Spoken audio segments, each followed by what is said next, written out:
मंदार पर्वत।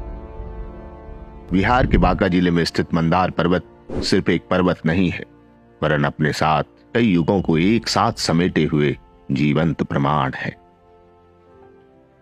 कविता की कुछ पंक्तियां हैं, चाहे बात चित्र की हो या चरित्र की, चाहे बात कर्ता की हो या कृत्य की।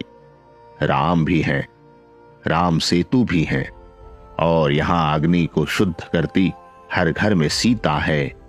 भारत वर्षों में नहीं बताया जाता, भारत युगों में जीता है, भारत युगों में जीता है। भारत का इतिहास वर्षों में नहीं समेटा जा सकता है, यह युगों का इतिहास है, और इसी युगों के इतिहास का एक जीवित प्रमाण है बिहार के बांका में स्थित मंदार पर्वत। पुराणों में 7 प्रमुख पर्वतों को कुल पर्वत की संज्ञा दी गई है, जिनमें मंदराचल, मलय, हिमालय, गंधमादन, कैलाश, निषद और सुमेरु के नाम शामिल हैं। ब्रह्मांड का सबसे वृहताकार शिवलिंग भी यही मंदार है। धर्म ग्रंथों के अनुसार एक बार महर्षि दुर्वासा के श्राप के कारण स्वर्गलोक शक्ति, ऐश्वर्य, धन और वैभव आदि से हीन हो गया था। तब सभी देवता भगवान विष्णु के पास गए। भगवान विष्णु ने फिर उन्हें असुरों के साथ मिलकर समुद्र मंथन करने का उपाय बताया। उन्होंने कहा कि समुद्र मंथन से अमृत निकलेगा, जिसे ग्रहण कर देवतागण अमर हो सकेंगे। एक मान्यता यह भी है कि दैत्यराज बलि का साम्राज्य तीनों लोकों पर हो गया था। इंद्र सहित देवतागण उससे भयभीत रहते थे। इस परिस्थिति में देवताओं की शक्ति बढ़ाने के लिए भगवान विष्णु ने देवताओं को सलाह दी कि आप लोग असुरों से दोस्ती कर लें और उनकी मदद से क्षीर सागर को मथ कर उसे अमृत निकालकर उसका पान कर लें। समुद्र मंथन की बात जब देवताओं ने असुरों के राजा बलि को बताई तो वो भी समुद्र मंथन के लिए तैयार हो गए। फिर वासुकी नाग की नेति बनाई गई और मंदराचल पर्वत की सहायता से समुद्र मंथन किया गया। इसी मंदराचल पर्वत को आज मंदार पर्वत के नाम से भी जाना जाता है और इसे भगवान विष्णु के निवास स्थान के रूप में भी जाना जाता है। ऐसी मान्यता है कि यह पर्वत सिर्फ एक पत्थर से बना हुआ है, यानी कि इस पर्वत का निर्माण सिर्फ एक ही पत्थर से हुआ है और इसी के चारों ओर वासुकी नाग की नेति बनाकर जब एक तरफ से देवताओं और दूसरी ओर से दानवों ने मिलकर क्षीर सागर का मंथन किया तो उससे 14 रत्न प्राप्त हुए थे। आपकी जानकारी के लिए बता दें कि समुद्र मंथन के दौरान सर्वप्रथम कालकूट विष निकला था, जिसके ताप से समस्त सृष्टि में हाहाकार मच गया। तब इसे भगवान शिव ने ग्रहण कर लिया। इस विष के कारण महादेव का कंठ नीला पड़ गया, जिस कारण उन्हें नीलकंठ भी कहा जाता है। समुद्र मंथन के दौरान दूसरे स्थान पर एक दिव्य गाय की उत्पत्ति हुई थी, जिसे कामधेनु के नाम से जाना जाता है। समुद्र मंथन के दौरान उत्पन्न हुए सफेद रंग के घोड़े को घोड़ों का राजा उच्चश्रवा कहा जाता है। इसे असुरों के राजा बलि ने अपने पास रख लिया था। एक सफेद रंग का हाथी ऐरावत, जिसके 4 दांत थे और जिस हाथी की चमक को कैलाश पर्वत से भी अधिक बताया जाता है, इसी समुद्र मंथन से प्रकट हुआ था। इसे देवराज इंद्र ने अपना वाहन बनाया।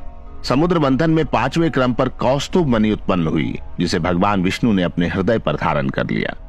इच्छा पूर्ति वाला एक दिव्य वृक्ष कल्प वृक्ष, रंभाराम की एक अप्सरा, धन की देवी माता लक्ष्मी, चंद्रमा, मदिरा, परिजात पुष्प, पांचजन्य शंख भी इसी मंथन से निकले थे।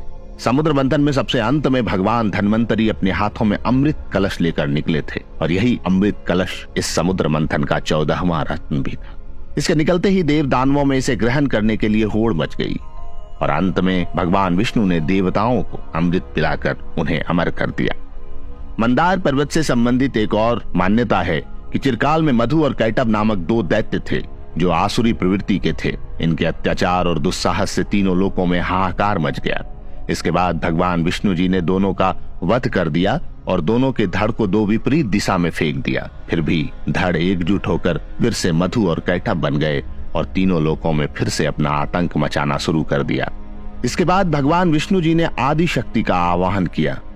कालांतर में भगवान श्री हरि विष्णु जी ने मधु और कैटभ को पृथ्वी लोक पर लाकर मंदार पर्वत के ही नीचे दबा दिया ताकि वह फिर से उत्पन्न न हो सके। ऐसी मान्यता है कि मधु और कैटभ ने मकर संक्रांति के दिन भगवान विष्णु से उन्हें दर्शन देने का वरदान मांगा। दानवों के इस मांग को विष्णु जी ने स्वीकार कर लिया। कालांतर से भगवान नारायण मकर संक्रांति के दिन मंदार पर्वत पर उन्हें दर्शन देने आते हैं। पुराणों में वर्णित है कि यह क्षेत्र त्रिलिंग प्रदेश के नाम से भी जाना जाता था, जिसमें पहला लिंग मंदार, दूसरा बाबा बैद्यनाथ और तीसरा वासुकीनाथ था। मंदार पर्वत के ऊपरी शिखर पर विष्णु मंदिर है और बगल में जैन मंदिर भी है। नीचे काशी विश्वनाथ मंदिर है। भगवान शिव का पहला निवास स्थल मंदार ही था। इसे हिमालय से भी प्राचीन माना गया है और ऐसा कार्बन डेटिंग से भी पता चला है। जानकार बताते हैं कि धन्वंतरी के पौत्र देवोदास ने भगवान शिव को मनाकर काशी में स्थापित कर दिया था, इसलिए काशी विश्वनाथ के नाम से भी इसे जाना जाता है। मंदार पर्वत 750 फीट का सुडौल पर्वत है।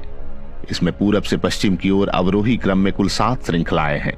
पर्वत के नीचे पूरब की ओर एक पापहरणी नामक सरोवर है, जिसका निर्माण 7वीं सदी के उत्तर गुप्तकालीन शासक राजा आतिथ्य सेन की धर्मपत्नी रानी कोण देवी ने अपने पति की चर्म व्याधि से मुक्ति उपरांत कराई थी।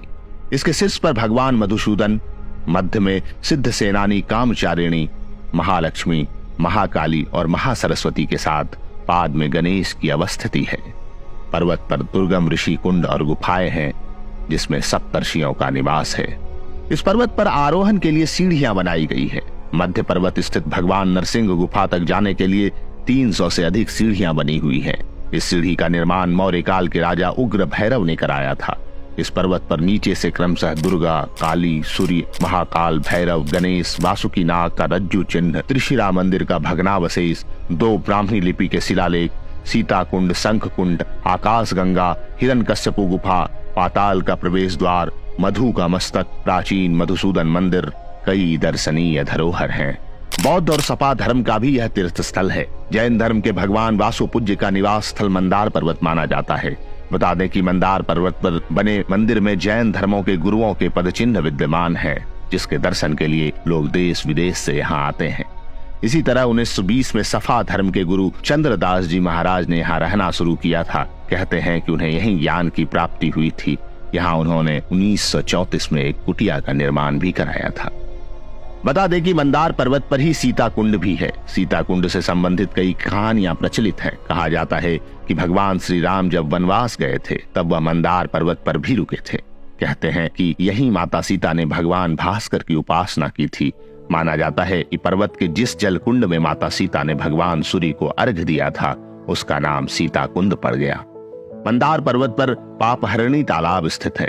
प्रचलित कहानियों के अनुसार कर्नाटक के एक कुष्ठ पीड़ित चोल वंशीय राजा ने मकर संक्रांति के दिन इस तालाब में स्नान किया था, जिसके बाद से उनका स्वास्थ्य ठीक हो गया था। तभी से इसे पापहरणी के रूप में जाना जाता है। पापहरणी तालाब के बीचों बीच माता लक्ष्मी और भगवान हरि विष्णु का मंदिर है। हर मकर संक्रांति पर यहाँ मेले का आयोजन होता है। मेले के पहले यात्रा भी होती है, जिसमें लाखों लोग शामिल होते हैं। इस मेले का आयोजन मकर संक्रांति के दिन बड़ी धूमधाम से होता है। मंदार पर्वत भारत की युग यात्रा का प्रमाण है। बिहार स्थित यह पर्वत अपने साथ न जाने कितनी छोटी बड़ी कहानी एवं मान्यताओं को समेटे हुए है। कालखंड के विभिन्न भागों से जुड़ी ये कहानियां और मान्यताएं ठीक उसी तरह से आपको उस युग को सोचने को मजबूर करती है, जैसे राम सेतु आपको त्रेता युग और रामायण काल को जानने को विवश करती है। प्रकृति में रचा बसा मंदार अभूतपूर्व है, अभूतपूर्व। और इसे देखकर मन बस यह कहता है कि राम भी हैं, राम सेतु भी हैं और समुद्र मंथन का प्रतीक मंदार भी है। युग यात्रा बहुत बड़ी है और इसमें शामिल हमारा प्यारा बिहार भी है, और इसमें शामिल हमारा प्यारा बिहार भी है। जय मंदार, जय बिहार।